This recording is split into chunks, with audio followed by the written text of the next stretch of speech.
Alright guys, so today we're going to take a look at the brand new 2023 version of Amazon's Echo Buds. Now, just the name alone already had me confused because I initially wanted to just compare these to the first and second gen of Amazon's Echo Buds. But for some reason, Amazon decided to just change the style completely. These are a semi-in-ear pair of earbuds. They're basically like Apple's AirPods. They don't actually have the silicone ear tips that are made to seal off your ear canal, so it's really going to give you a completely different listening experience altogether. So before we actually jump into the features, the sound, and all of those different things, let's first talk about the price, because this was another thing that kind of surprised me. They start off retailing at $49, which is much less than the first and second gen of Amazon's Echo Buds, but right now, because of Prime Deal or whatever, they're on sale for $35. So $35 is not bad at all, especially from a company like Amazon.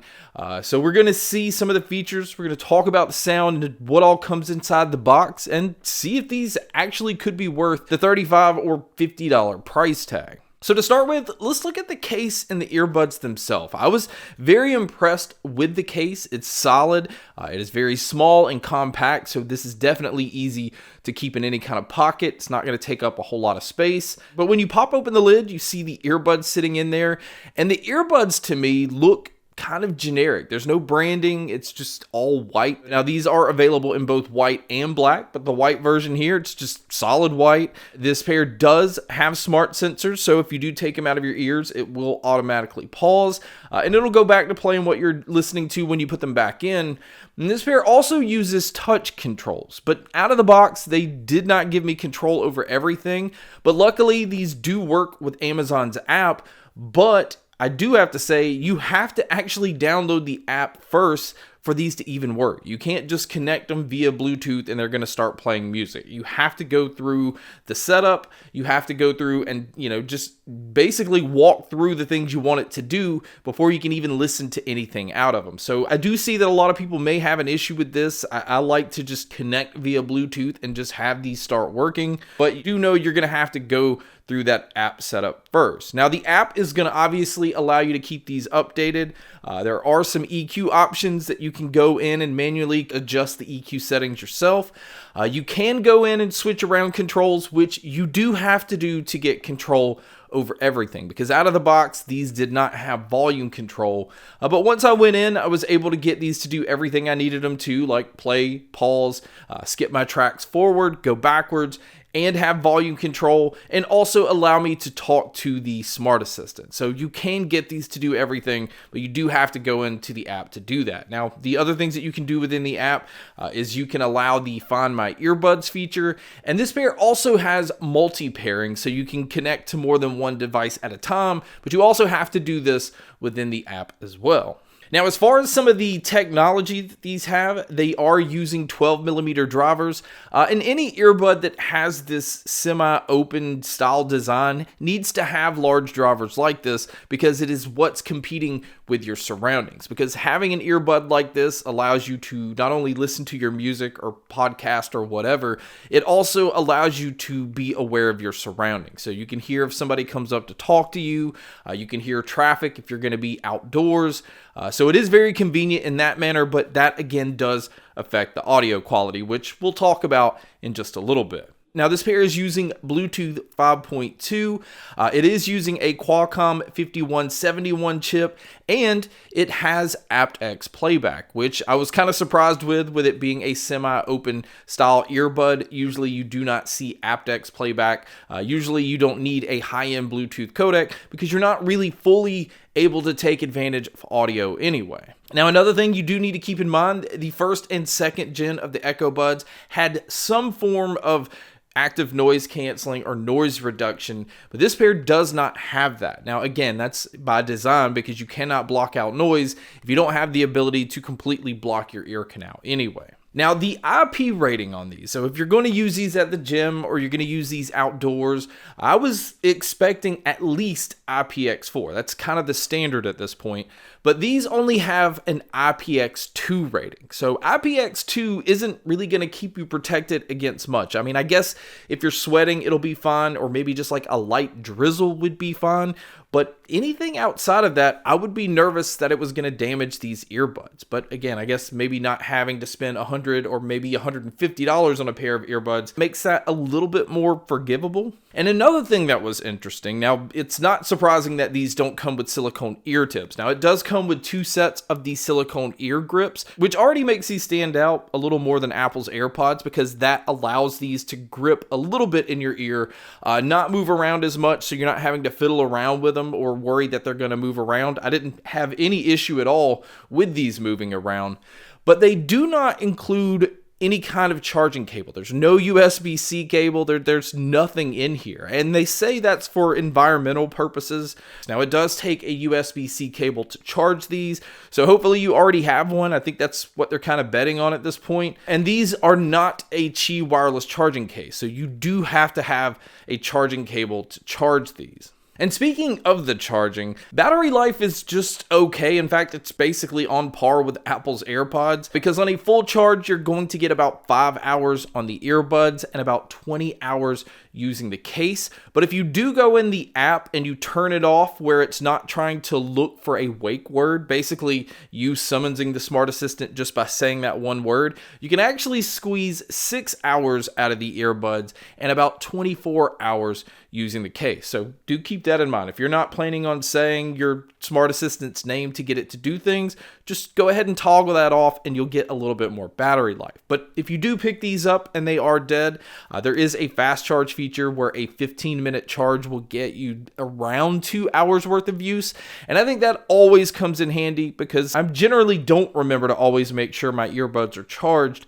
And so to get 2 hours out of 15 minutes worth of charging is really nice. Now, if you are going to use these for taking phone calls, now this really isn't much of a surprise because these are made to work so well with Amazon's Smart Assistant and you being able to just say the word and it pick it up.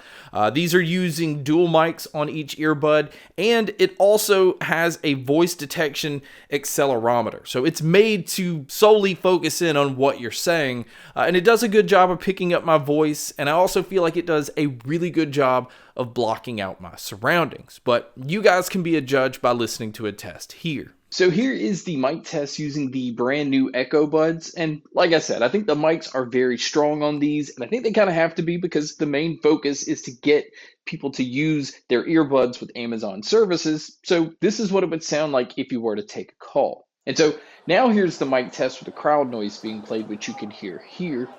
And so this is what it would sound like if you were to take a call in public. So now let's talk about the sound, because the sound on these compared to the first and the second gen Amazon Echo Buds, you really can't compare them. They do not sound as good as the first and second gen, and that's again by design. You don't have that complete seal on your ear canal, so that affects you being able to get a really good bass response. You're not going to get that feeling of a subwoofer type bass where you can have that impact.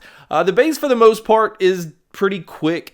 You can hear the punch and then it moves on. It's nothing that's going to stand out. So if you are a bass head, I think you will be a little bit disappointed here. I will say that the sound overall has a warmer approach than the first and second gen Echo Buds, but I still feel like the sound on these are much better than Apple's AirPods. And again, it's just because I've never been the biggest fan of Apple's AirPods. I do not like the open or semi-open design when it comes to earbuds, but I will say them adding that silicone ear grip is definitely helping that bass impact a little bit more than what Apple's AirPods could do. It just sounds a little bit more fuller. These do sound warmer than the Apple AirPods, which I feel like that definitely benefits the mids. I feel like the mids do a great job on these. Whether it be male or female vocalists, I could hear everything clearly. But when it comes to the treble, this was probably my least favorite. I felt like, it wasn't bright enough. And when you're going to listen to these at higher volumes, I kind of felt like it got a little distorted. It just wasn't as enjoyable to listen to at that higher volume. Now, these do get pretty loud, so I wouldn't recommend listening to them, at their peak volume anyway. But that is something to keep in mind because there are some people that just like to listen at full blast.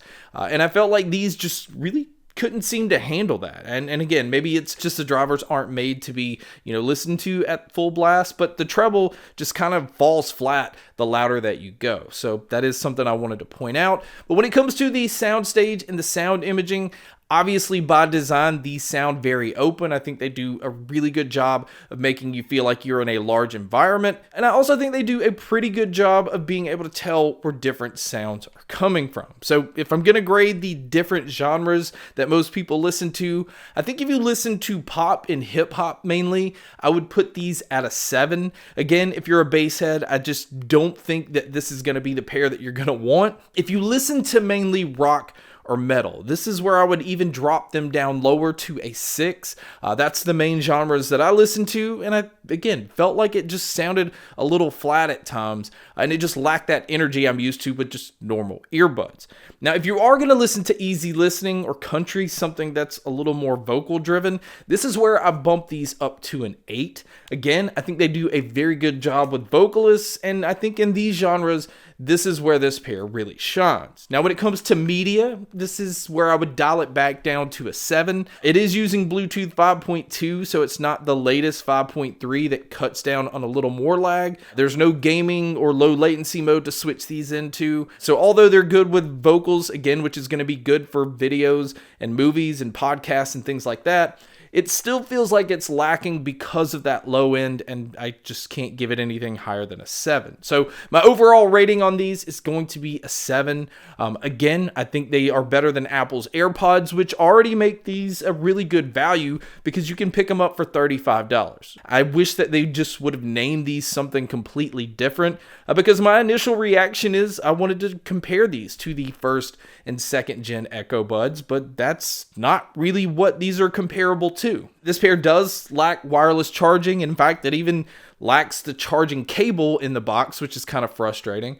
But from a sound standpoint and for what it is, which is an open or semi-open design earbud, I think the sound quality is actually very good. It's just not normally my cup of tea, but I think if you're going to buy these, right now is the perfect time to do that because the sale price is where I would recommend these at that $35. But honestly, at $50, there's just so much better options. In fact, the Donner Dubuds 1, which always fall under $50, it is a similar style, but it gives you the seal in your ear canal, and it is a much better sounding earbuds. So I'll put a link to those and the Amazon Echo Buds where you can check them out in the description. But guys, that wraps up my video on the 2023 version of Amazon's Echo Buds. Thank you so much for checking out this video. Thank you so much for checking out all the other videos. And as always, make sure to stay tuned for more.